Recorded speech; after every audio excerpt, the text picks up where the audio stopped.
Hi and welcome to the MUZUTV Sessions. I'm here today with Keith Donald. Keith, how's it going? Good, thank you. Now, I believe that you're doing a couple of tunes for us in tribute to Ronnie Drew. So tell me, when did you first meet him?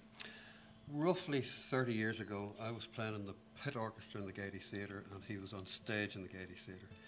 And we hooked up, as musicians and actors do, in the green room of the Gaiety Theatre quite often. Yeah. And he seems to be one of those people who had there was a public persona that was pretty much exactly what he was like off stage. Absolutely. What you saw was what you got with Ronnie. And what you saw was a tremendously strong character who didn't suffer fools gladly and who had a wonderful sense of humour and a great loyalty to his friend.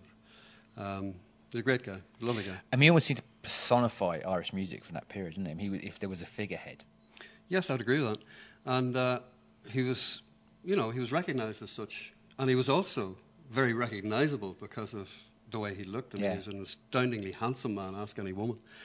And he was recognised in the street by all and sundry and had time for everybody as well. I very often walked down the street with him. And people would say, how are you, Ronnie? And he would stop and engage and have the crack with them. He loved it.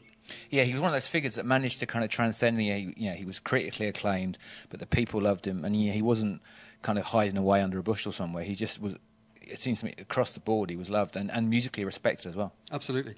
And very much so abroad as well. I mean, he had a huge following in a lot of continental countries, especially Germany, Holland and the Scandinavian countries. He was also big in Spain, and he spoke fluent Spanish and was able to do the announcements, etc., and they loved him for that. I say so, yeah. So Raglan Road you can do now, there's kind of, you put a Spanish sort of twist on it, I believe. Well, I'm going to try to, because of his involvement with Spain. He lived in Seville for a couple of years and learned a little bit of flamenco guitar and taught English to Spaniards. So there's probably a generation of people in their 40s and 50s who speak English with Ronnie's accent and voice, because they'd be taught by the master here. Brilliant. Okay, look. Okay, then, guys, take away. This is Raglan Road.